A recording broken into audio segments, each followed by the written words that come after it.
that I should have lost my life before I've gotten to this stage.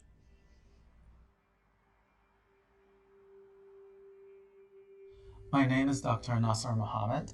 I am a primary care physician living and practicing in San Francisco, California. Great. A lot of conversation And started okay, on lastly, this last what podcast. I concern had a what question. concern you guys was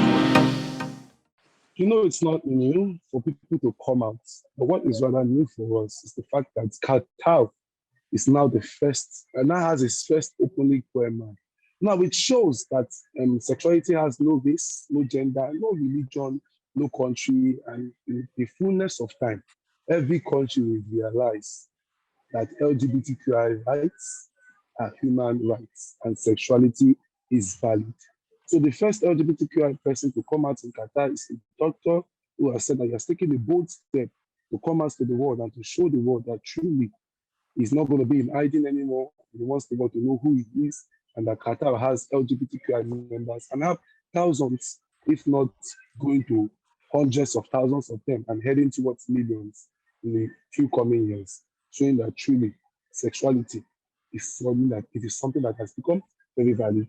I'm your host, Marvelous Achafu Kenichi, and I'm always joined by Chimereze Henry and Unaya in Canada. Chimereze, how are you doing today? Good morning, Mr. Jeff. I'm fine. Thank you. How are you doing? I'm fine, thank you very much.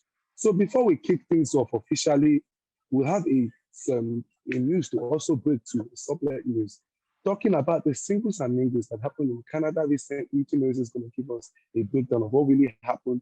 Just give us a breakdown, Chimereze. What's this event about and what really happened? Uh, I heard it was a fantastic so event. I think it was 2 weeks ago, not this Friday that just passed, but the previous Friday, there was a single and mingles event. It was a nice event. Q Talk was present there. I went with one of my friends and we had a beautiful performance by the host. It was a small gathering. I think just few people showed up. I would say around 15 or 20 people showed up. And the event is just to create HIV awareness. There was a young man who was receiving an award from a year ago because he wasn't present last year, and he was receiving an award for accomplishing. He's one of the youngest people who is helping to talk people through HIV. People who have just been recently diagnosed that they are HIV positive. He's helping to encourage them, helping to provide that support group. He himself said in the video that when he contracted HIV at the age of 18, or when he was turning 18, 18 plus 19. Sure, I will. This is so amazing. I do try to do activism when I can. I try to support young people, connect young people with support groups like the Positive Youth Outreach at ACT.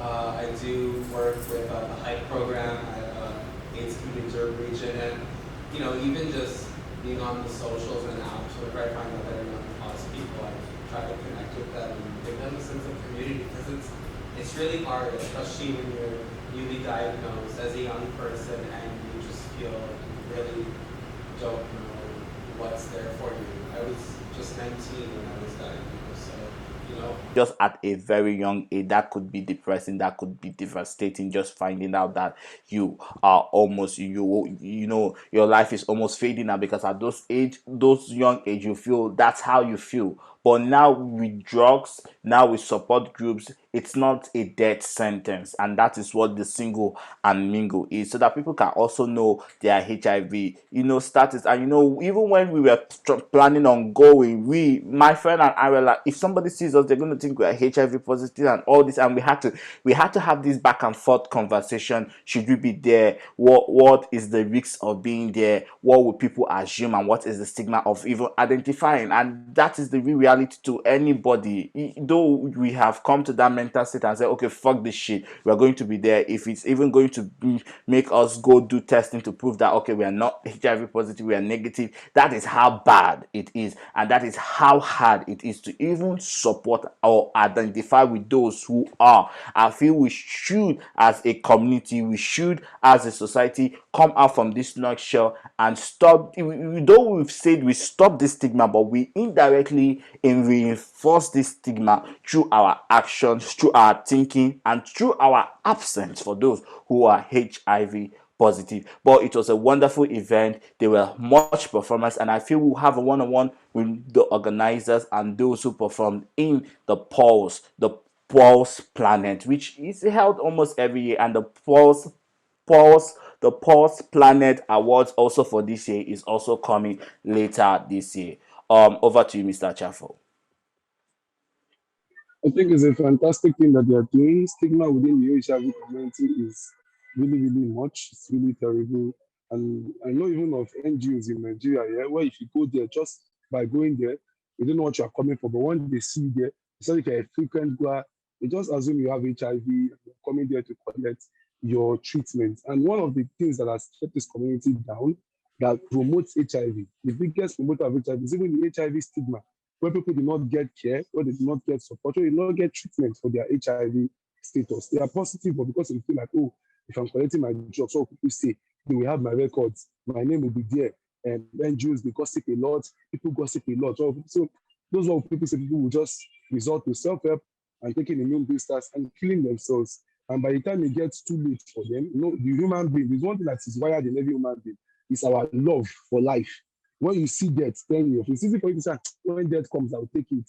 And not, but when death actually comes, majority, 99%, no matter how poor they are, no matter how sick they are, no matter how wretched they are, they beg that, please, I need a second chance. When they now get extremely sick right then, the HIV status is exposed, but now it's not HIV anymore.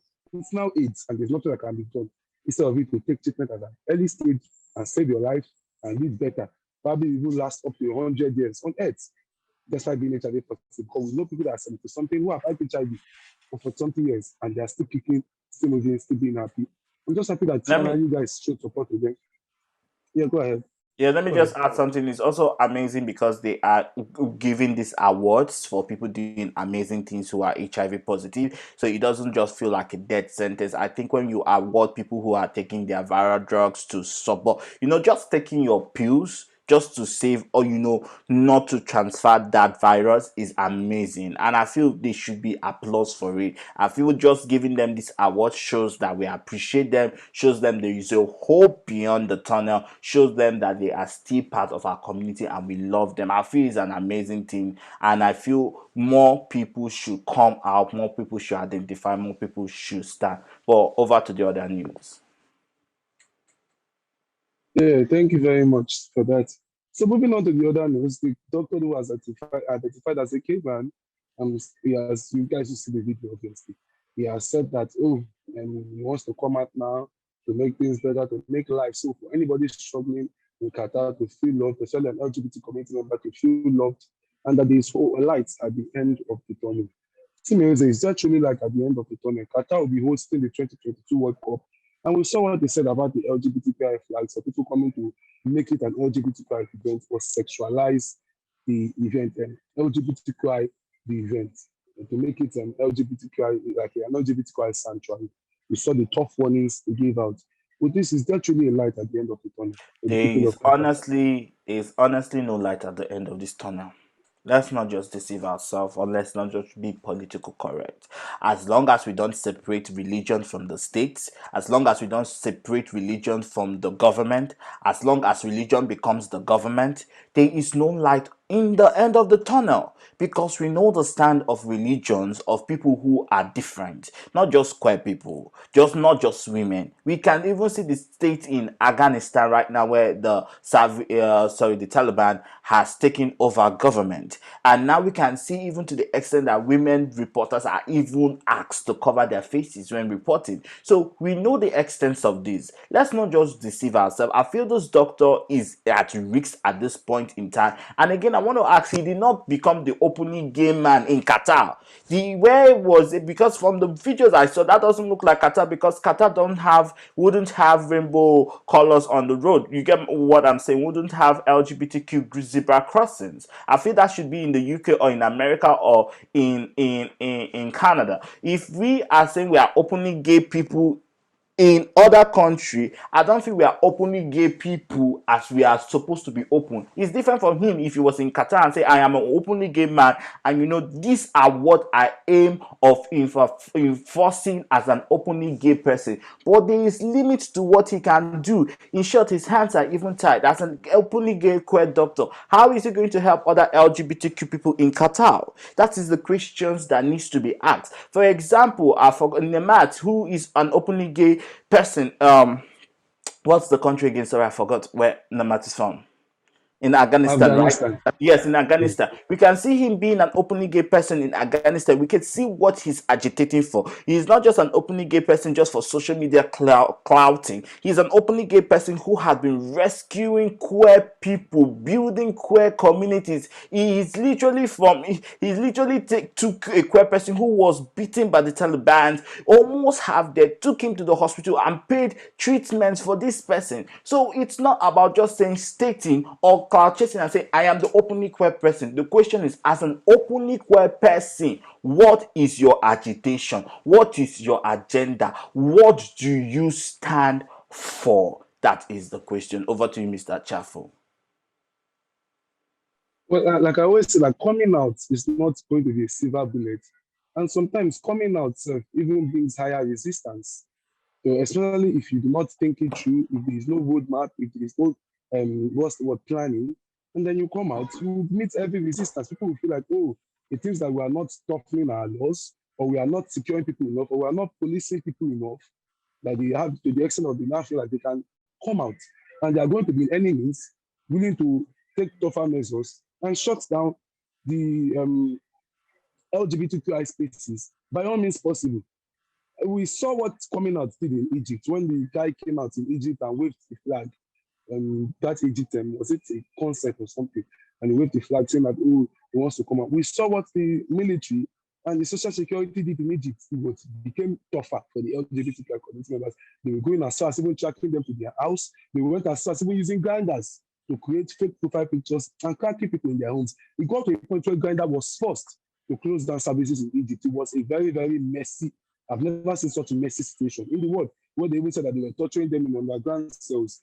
And even the guy that raised that flag, he went missing for about, was it 2 weeks or 3 weeks, until finally when he surfaced and he said that he was being tortured and being questioned by the government agencies or military agencies to explain to them how it was, what was his motive? Was he trying to recruit people? There were a lot of questions. It was extremely messy. So that to me has shown me that truly coming out is not a silver bullet. And we saw the issues. Qatar is going to be hosting the World Cup this year, making a lot of money. And despite the fact that they're willing to make money, I think the biggest thing that changes the opinion of a man is actually money. We've seen where when it comes to push to shove, some of the biggest brands in the world, or some of the biggest CEOs, some of the biggest business owners have gotten to twist their tongue or change their words because they feel like, if I stand on this, my word, or if I stand on it, I'm going to lose. I Yeah, always support people should be Diane. openly well any day, anytime. It's better than hiding in closets. But be openly queer, not at the risk Yeah, or detriment of others. Yes, I can hear you. no problem. So it is Rush. I think I've said enough. So guys, I think I've said enough. And to me, as I said, there's no, yeah, I don't think there's going to be light at the end of the tunnel for any Qatar member very soon. But as you know on the show, we support people being themselves. We stand with this man for being an openly queer man. But we do not think that it's going to make any change to the country like that, to be honest. If Qatar can have tough stances against LGBTQI, despite the fact of the World Cup, stand them in the face. I know a lot of LGBT community members will be coming. Then it shows that they're not ready to shift their ground anytime soon on LGBTQI issues. That's our offering for Q Talk for this episode. Don't forget to like, share, and subscribe and support our GoFundMe. As usual, we do the hot news back to back. Comment news I would like us to talk about. Always send us news on our official Instagram handles or on our Gmail, and we'll talk about them on Q Talk. Q Talk, still remain the same to next episode. See you guys. Peace out.